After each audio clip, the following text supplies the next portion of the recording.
नाही, जबाबदारी आहे. येत्या निवडणुकीत ही जी काही घाण आहे, हा जो काही राजकारणाला कचरा आहे, हा आपल्याला साफ करावा लागणार आहे. साफ करणार आहात की नाही? आदेश दिला,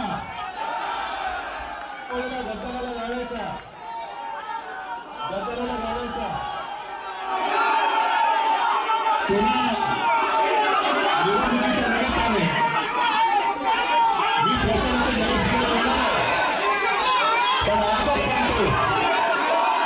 सांगतो की आपल्या एक मिनिट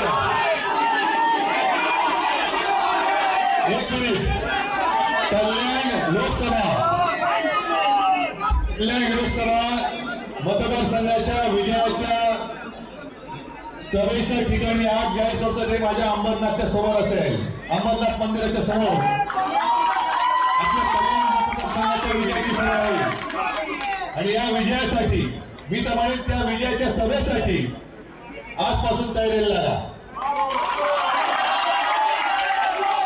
आज सुद्धा तुम्ही सगळेजण तिकडे जाऊन बघा, जाताना ज्या नाल्यावर जावं लागतं तिकडे झाडू घेऊन तुम्ही आमच्या अंबरनाथ मंदिराच्या समोरच्या नाल्यातून तो नाला साफ करून द्या. लोकसभा मतदारसंघ सुद्धा जिवंत आहे, साहेब सुद्धा तयार आहे आणि गद्दारांचा पराभव हा अटळ आहे. जय हिंद, जय महाराष्ट्र.